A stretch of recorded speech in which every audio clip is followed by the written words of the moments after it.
Hi welcome to village Siri cooking. ఈ ఛానల్ని ఆదరించిన ప్రతి ఒక్కరికి మా హృదయపూర్వక నమస్కారములు. ఇవాళ చాలా అంటే చాలా మంచి రెసిపీతోని మీ ముందుకు వచ్చానండి.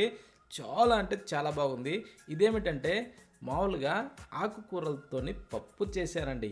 అది ఏమేమి ఆకులు అంటే చిట్టిపాయలాకు, పాలకూర, తోటకూర ఇలాంటి వాటన్నింటితో కలిపి పప్పు చేశాను. ఎంత బాగుందంటే అంత బాగుందండి. ఈ పప్పుని ఈ విధంగా తయారు చేసుకొని వేడి వేడి అన్నంలో కానీ, రాగి సంగట్లో కానీ, చపాతీలోకైనా సరే ఇలాంటి వాటిలో తింటే ఎంత బాగుందంటే అంత బాగుందండి. దీన్నే అంటారండి చిట్టి పాయలాకని. ఓకేనా? ఈ చిట్టి పాయలాకని తీసుకునేసి దాన్ని శుభ్రంగా కడిగి మంచిగా ఒలిచి పెట్టుకునేసి పక్కన పెట్టి ఒక రెండు మంచి పుల్ల మామిడికాయలు తీసుకునేసి ఆ మామిడికాయలను కూడా మనం శుభ్రంగా కడిగి ఆ తర్వాత కట్ చేసుకునేసి, అంటే ఈ పప్పులోకి ఏంటంటే మనం పెద్ద సైజు ముక్కలు కట్ చేయకూడదండి. అంటే కొంచెం చిన్న చిన్న ముక్కలుగా కట్ చేసుకోవాలి. అంటే 1 ఇంచు సైజు, 1/2 ఇంచు సైజులో మనం ముక్కలు కట్ చేసుకోవాలండి.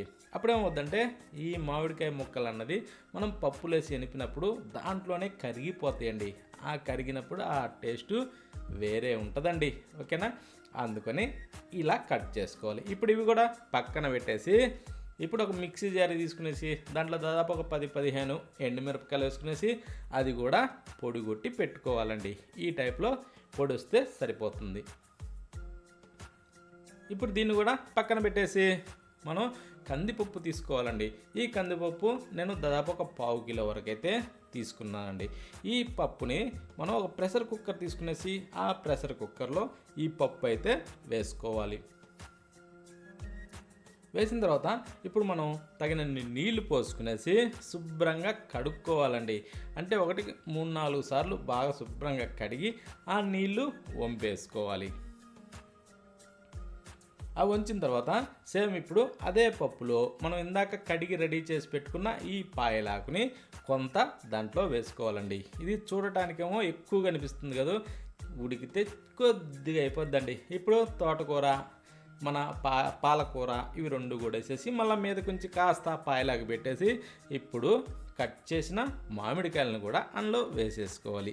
ఆ తర్వాత కట్ చేసిన టమోటాలండి, 3 లేదా 4 టమోటాల వరకు మంచి ఎర్రటి కాయలు కట్ చేసి వేసుకునేసి ఒక పెద్ద సైజు ఉల్లిగడ్డని కట్ చేసి అందులో వేసుకుని ఇందాక గ్రైండ్ చేసిన ఈ ఎండుమిరపకాయల పొడిని కూడా వేసుకోవాలండి.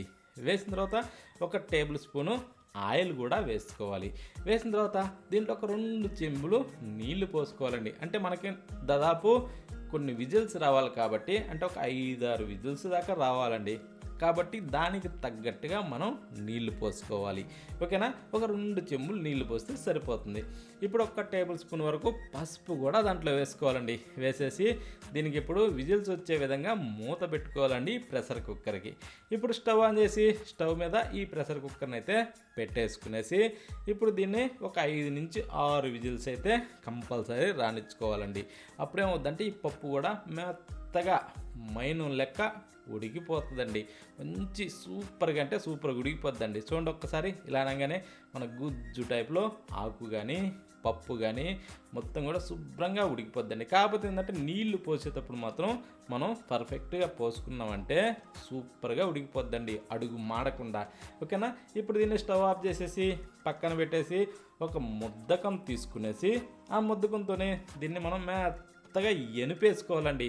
ఇలా మనకు ఓపుకున్న కాడ కర్ర తిప్పామే అనుకో మెత్తగా గుజ్జులాగా ఇది తయారవుతుందండి. మనం ఎంత బాగా వెనకపో అంత గుజ్జు టైప్లో అంటే మంచి జిగట వస్తుందండి. అప్పుడు అది తినాలా, టేస్ట్ సూపర్ ఉంటుందండి. ఓకేనా? ఇప్పుడు కొద్దిగా నీళ్ళు ఆ ముద్దకం మీద అలా కడిగేసుకునేసి, అంటే ఎక్కువ శాతం నీళ్ళు దీనికి అవసరం లేదండి.